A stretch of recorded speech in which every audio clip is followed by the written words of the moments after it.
नाज़रीन गिरामी अस्सलामु अलैकुम वरहमतुल्लाहि वबरकातुहू। सीधी बात के ताज़ा तरीन प्राइम टाइम में आप लोगों का इस्तकबाल है।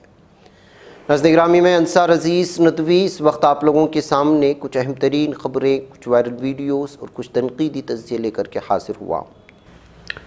तफसीलात में जाने से पहले आप लोगों से जो दरख्वास्त होती है उस पर तवज्जो करने की अपील करूँगा। नाज़रीन गिरामी, इस वक्त माशरती एतबार से किस तरह से ज़वाल हमारे भारतीय समाज और सकाफ़त में आया हुआ है, इसका अंदाज़ा इस बात से लगाया जा सकता है कि बहू अपनी सास को जबरन ओल्ड एज होम भेजना चाहती है। जब उसका शोहर इस पर राज़ी नहीं होता है तो अपने घर वालों को बुलाती है, मैके वालों को, शोहर को भी पिटवाती है और अपनी सास को भी। एक वीडियो इस वक्त मध्य प्रदेश के ग्वालियर से वायरल हो रही है। इसकी ये तस्वीरें आप यहाँ पर देख सकते हैं हमारी स्क्रीन पर कि सूरत हाल किस कदर भारतीय समाज में ख़ानदानी निज़ाम में बिगाड़ की ख़राब सूरत हाल की इंतहा यहाँ को पहुँच चुकी है। बताया जा रहा है कि बहू का नाम नीलिका है, वो जो है पूरी तरह से अपनी उस प्रॉपर्टी पर कब्ज़ा करना चाहती है और इसके लिए अपनी सास को ओल्ड एज होम भेज करके शोहर पर मुकम्मल कंट्रोल हासिल करके पूरी तरह से जो है उस पर कब्ज़ा करना चाहती है। 4 साल पहले उनके ससुर का जब से इंतकाल हुआ है तब से अपनी सास को परेशान कर रही है। ये वीडियो इस वक्त जो है जब से वायरल हो रहा है तब से लेकर के बहस शुरू हो चुकी है कि भारतीय समाज आखिर किस हद तक गिर चुका है। उधर नाज़रीन गिरामी, एक वीडियो बीजेपी के गमछे पहने हुए ख़वातीन का इस वक्त जो है एक घर में घुस करके या दफ्तर में घुस करके तोड़ फोड़ की ये नज़ारे आप देख रहे होंगे। बताया जा रहा है कि एक डॉक्टर की वजह से यहाँ पर एक खातून की जान चली गई थी, जिससे नाराज़ बीजेपी के कुछ कारकुनान ने, लेडी कारकुनान ने, वो जो है यहाँ पर दाखिल हुए क्लिनिक में और फिर जो है तनीषा भीसे नामी खातून जिसका इंतकाल हुआ, जो प्रेग्नेंट खातून थी, बताया जा रहा है कि दीनाथ मागेशकर नामी इस हॉस्पिटल का डॉक्टर वो उनके पास पैसे ना होने की वजह से ट्रीटमेंट से इग्नोर कर रहा था, डिनाई कर रहा था। इसकी वजह से बीजेपी यूनिट की ख़वातीन जो पुणे से आती हैं वो यहाँ घुसी और फिर जो है तोड़ फोड़ मचाया। इसको लेकर के भी अलग तरह की तबसरे हो रहे हैं। नाज़रीन गिरामी, देखिए, मैंने समाज में गिरावट की बात कर रहा था। कुछ तस्वीरें यहाँ पर एक नज़र आ रही होंगी आपकी स्क्रीन पर, जिसमें एक जोड़ा शादीशुदा नज़र आ रहा है। असल में ये अवनीश कुशवाहा है जो अपनी ही भांजी पूजा कुशवाहा को शादी कर लिया है। तो इससे आप अंदाज़ा लगा सकते हैं ये भी मध्य प्रदेश के ग्वालियर से आने वाली कहानी है। समाज में ख़ानदानी निज़ाम में गिरावट और अखलाक़ी गिरावट की इंतहा हो चुकी है। इस तरह कहते हुए इस खबर को पेश करने की कोशिशें हुई हैं। बताया जा रहा है कि ये बहुत मुद्दत तक दोनों रिलेशन में थे, अफेयर में थे। उनके घर वालों ने समझाने की कोशिश की कि इस तरह की शादी नहीं होती, तो वहाँ से प्रयागराज भाग गए। फिर प्रयागराज में जाकर के मंदिर में शादी कर ली। पुलिस में इनके लापता होने की खबर दर्ज कर दी गई थी। पुलिस ने जब इनको वापस लाई तो वो दोनों शादी कर चुके थे। नाज़रीन गिरामी, मुसलमानों के ख़िलाफ़ किस तरह से झूठे और फेक केस दर्ज करते हैं। पहले मुस्लिम लड़कों, नौजवानों पर इस तरह होता था, अब ख़वातीन के ख़िलाफ़ भी साजिश रची जा रही है। एक वीडियो इस वक्त एक लेडी पुलिस कांस्टेबल बयान देती हुई नज़र आ रही है। ये भी मैं आपको सुनाऊंगा। दरअसल कहानी ये है कि यूपी के झांसी में शहनाज, उसकी उम्र 40 बताई जा रही है, इसको हिरासत में लेकर जेल भेज दिया गया है। और वजह उसकी ये है कि उसके एक हिंदू पड़ोसी ने इसके ख़िलाफ़ एक फ़ाल्स कंप्लेंट लिखा दिया कि वो उनकी 16 साला बेटी को जो है जबरन मुसलमान करने की कोशिश कर रही थी। 13 मार्च का ये मामला है। दरअसल आना जाना ज़्यादा होने की वजह से 16 साला उनकी लड़की ने रमज़ान के मौके पर शहनाज के साथ रोज़ा रखने की ज़िद की। उसने रोज़ा रखा। जाहिर सी बात है कि रोज़ा तो तमाम धर्मों के लोग रखते हैं। बताया जा रहा है कि जो है उसने उनको धमकी देते हुए फॉल्स केस करने का, फेक केस दर्ज करने का, उनकी बच्ची की रोज़ा रखने के बाद में उस खातून से 50,000 रुपये भी ऐंठ लिए थे। शहनाज से 50,000 रुपये भी ऐंठ लिए। फिर उसके बाद जो है उसी के ख़िलाफ़ फॉल्स केस भी दर्ज करवाया कि वो उनकी लड़की के ख़िलाफ़ जो है उनको जबरन मुसलमान करने की कोशिश कर रही थी। पुलिस बिना तहकीक के, जांचे बग़ैर और वो लालची शख्स के ख़िलाफ़ मामला दर्ज करने के बजाय उस खातून के ख़िलाफ़ भी मामला दर्ज करके किस तरह से जुल्म व सितम की इंतहा कर रही है, ये कहते हुए इस खबर को देने की कोशिश करी जा रही है। देखिए पुलिस कांस्टेबल क्या कह रही है इस सिलसिले में। आज थाना कोतवाली का एक प्रकरण सामने आया है, क्या मामला है? आज थाना कोतवाली झांसी में एक शिकायतकर्ता के द्वारा, जो कोतवाली थाना क्षेत्र के ही रहने वाले हैं, इनके द्वारा शिकायत की गई कि उनके पड़ोस में रहने वाली 2 महिलाओं ने उनकी बेटी को बहला फुसलाकर धर्मांतरण कराने का प्रयास किया।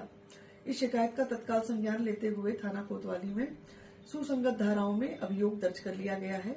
अग्रिम वैधानिक कार्यवाही प्रचलित है। शांति व्यवस्था की कोई समस्या नहीं है। इधर नाज़रीन गिरामी, कल आपको खबर मिली होगी कि एक पंजाब में एक लेडी पुलिस कांस्टेबल को ड्रग्स बेचते हुए गिरफ्तार किया गया था। जी, ये भी सूरत हाल देखिए आप। अब पुलिसों पर कहां तक आप एतबार करेंगे। बठिंडा कोर्ट में लेडी कांस्टेबल अमनदीप कौर को कल पेश करने की कोशिश की जा रही थी, तो एक और खातून वहां पहुंच गई। इस लेडी कांस्टेबल के साथ अमनदीप के साथ उसका शोहर दोनों मिलकर के ड्रग्स बेचते थे और दोनों को कोर्ट में पेश करने की कोशिश की जा रही थी। तो इसी वक्त उस मर्द की बीवी वहां पहुंची और कोर्ट की हाथे में उसको थप्पड़ जुड़ दिया। तो नाज़रीन गिरामी, एक तो पुलिस की वर्दी को शर्मसार करने वाला ये मामला है और उसमें भी एक खातून लेडी कांस्टेबल जो अपनी जीप में जा रही थी, तो पुलिस ने जो है चेकिंग किया तो उसके यहाँ से कई किलो मंशियात बरामद हुए, ड्रग्स बरामद हुआ था। आज कोर्ट में हाजिर पेश करते वक्त जो है उसके एक और खातून के अपने शोहर पर हमला करने की ये वीडियो इस वक्त वायरल हो रही है। एक और वीडियो आप स्क्रीन पर चलते हुए देख रहे होंगे कि एक हिजाबी खातून बीच जलसे में जो है वो किसी को निशाना बनाते हुए नज़र आ रही। दरअसल वो एहतिजाज कर रही है। ये माइक्रोसॉफ्ट की मुलाजिमा है, उसकी एम्प्लॉई है और इस माइक्रोसॉफ्ट कंपनी की 50वीं सालगिरह का इवेंट चल रहा था और जाहिर सी बात है कि आज सब कुछ जो है आर्टिफिशियल इंटेलिजेंस के ज़रिए से माइक्रोसॉफ्ट भी चेंज हो चुका है। सॉफ्टवेयर हर तरफ इसी का जो है बोलबाला है और गाज़ा पट्टी में जो इस वक्त हमले हो रहे हैं वो भी एआई की मदद से ही हो रहे हैं। एआई के जासूस इस वक्त काम करते हुए नज़र आ रहे हैं। यानी कि इसराइल ने इस कदर टेक्नोलॉजी में आगे बढ़ चुके हैं कि वो एआई के ज़रिए से इस वक्त जो है पूरी तरह से गज़ा को तबाह बर्बाद कर रहे हैं। इसी के चलते माइक्रोसॉफ्ट एम्प्लॉय इब्तिहाल ने जो है वहाँ पर जब ये इवेंट चल रहा था तो माइक्रोसॉफ्ट एआई के सीईओ मुस्तफ़ा सुलेमान के ख़िलाफ़ एहतिजाज करते हुए उसने बताया कि वो गाज़ा में जो है एआई के ज़रिए से मासूम बच्चों को कत्ल करना बंद करे, इसकी खून आपके हाथों में है, ये कहते हुए उन्होंने जो है इस वक्त एहतिजाज दर्ज करने की कोशिश की। तो माइक्रोसॉफ्ट की एम्प्लॉय अपनी ही कंपनी के ख़िलाफ़ अपनी ही कंपनी के 50वीं सालगिरह के मौके पर एहतिजाज करने की ये वीडियो और उस खातून की हिम्मत की दाद देते हुए इस वीडियो को शेयर करने की कोशिशें हो रही है। हमें उधर मेरठ से खबर आ रही है कि उत्तर प्रदेश की हुकूमत के ज़ेर इंतज़ाम एक यूनिवर्सिटी ने एक इल्हाक शुदा कॉलेज के पॉलिटिकल साइंस डिपार्टमेंट की सरबराह को मुबैना तौर पर राष्ट्रीय सेवम सेवक संघ यानी आरएसएस के बारे में मुतनाज़ा सवालात पर मुश्तमिल सवालिया पर्चा तरतीब देने के इल्ज़ाम में तमाम इम्तिहानात और जांच के काम से रोक दिया है। मेरठ कॉलेज की प्रोफेसर सीमा पनवार पर ताहयात पाबंदी लगाने का हुक्म अखिल भारतीय विद्यार्थी परिषद ABVP आरएसएस के तलबा विंग के एहतिजाज के चंद घंटे बाद आया है। 2 अप्रैल को मुनक़िदा दूसरे सेमिस्टर पॉलिटिकल साइंस के इम्तिहान में एक सवाल के बाद ये तनाज़ा खड़ा हुआ था, जिसमें मुबैना तौर पर आरएसएस को मजहबी और ज़ात पर मबनी सियासत के उरूज से जोड़ दिया गया था। एक सवाल में Naxalites, Jammu Kashmir liberation front और दीगर ग्रुपों के साथ तंजीम का नाम भी शामिल था। चौधरी चरण सिंह यूनिवर्सिटी के रजिस्ट्रार धीरेन्द्र कुमार वर्मा ने PTI को बताया कि अंदरूनी इंक्वायरी के बाद पनवार की शनाख्त पेपर सेटर के तौर पर हुई। उन्हें यूनिवर्सिटी में तमाम इम्तिहानात और तशख़ीसी काम से ताहयात रोक दिया गया है। ये जो है सामने बात आई है। पनवार ने तहरीरी माफ़ीनामा जारी करते हुए दावा किया है कि वो किसी को नाराज़ करने का इरादा नहीं रखती थी। वर्मा ने कहा उसने तहरीरी तौर पर माफ़ी मांगी है कि उसने जानबूझकर किसी को तकलीफ देने के लिए ऐसा नहीं किया। ऐसे तनाजुर में आरएसएस का नाम शामिल किए जाने से ABVP के अरकान में गम और गुस्सा फैल गया, जिन्होंने जुमा को कैंपस में एहतिजाजी मुजाहिरा किया और रजिस्ट्रार को एक मेमोरेंडम पेश किया। नाज़रीन गिरामी, वैसे भी आरएसएस को बैरूनी ममालिक में, यूरोपियन ममालिक में जिस नज़रिए के साथ देखा जाता है, बल्कि हमारे मुल्क में इस पर पाबंदी लगाने की वजह भी यही थी। लेकिन जाहिर सी बात है कि आजकल हुकूमत भी इन्हीं की, इंतज़ामिया भी इन्हीं की, अदलिया भी इन्हीं का। ऐसी सूरत हाल में इसके सिलसिले में कोई सवाल भी करता है तो उस पर बिजली गिरा दी जाती है। आइए नाज़रीन गिरामी, आखिर में गज़ा की सूरत हाल पर भी एक नज़र कर लेते हैं। फ़िलिस्तीनी वज़ारत सेहत ने बताया है कि गज़ा में ज़ालिम क़ाबिज़ इसराइली दरिंदों के हाथों में क़त्ल-ए-आम का सिलसिला लगातार जारी है। वज़ारत सेहत ने एक बयान में साफ कर दिया कि 18 मार्च 2025 से लेकर अब तक जो मुख्तलिफ़ इलाक़ों में ज़ालिम सेहूनी खिंजीरों ने और जहन्नमी कुत्तों ने जो इस वक्त तबाही मचा रखी है, उसकी वजह से शहादतों की तादाद बढ़कर 1309 को पहुंच गई, जबकि ज़ख्मियों की तादाद 3184 हो चुके हैं।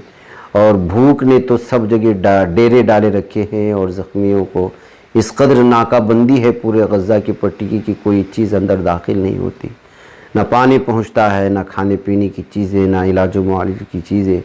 तो जाहिर सी बात है कि जो ज़ख्मी पड़े हैं वो तो जो है जीते जी मर रहे हैं। उनके पास इलाज के लिए डॉक्टर्स की कमी, नर्सों की कमी और उसमें जो है फिर इलाज के लिए काम आने वाली दवाइयों की कमी। ऐसी सूरत हाल में गज़ा की पट्टी की सूरत हाल एक इंसान बर्दाश्त नहीं कर सकता जिसके अंदर वाकई में इंसानियत है। लेकिन अफसोस का मामला ये है कि इस वक्त सारी इंसानियत मुर्दा हो चुकी है। इसीलिए बारहा बाज़ लोगों ने अब साफ़ और वाज़ेह तौर पर निकलना शुरू कर दिया है कि हुकूमतों से अब कुछ होने वाला नहीं है।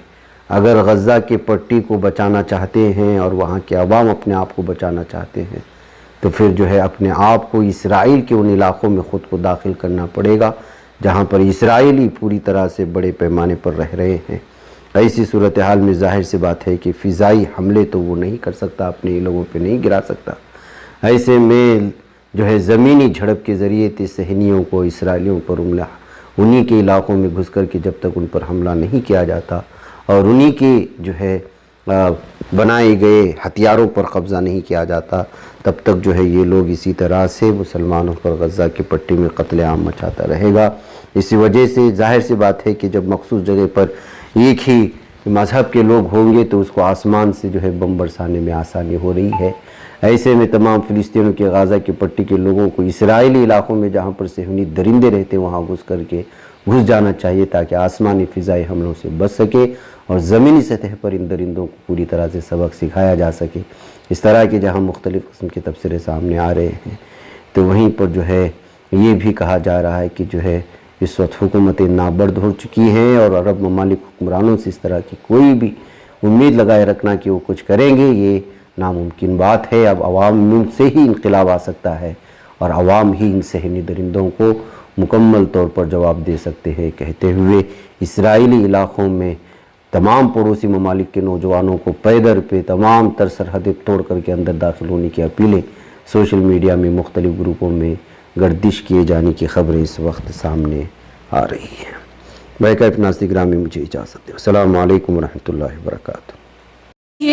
बच पाता है कोई सहाफ़ी की निगाहों से, मिलाता है ये लोगों को मोहब्बत की पनाहों से।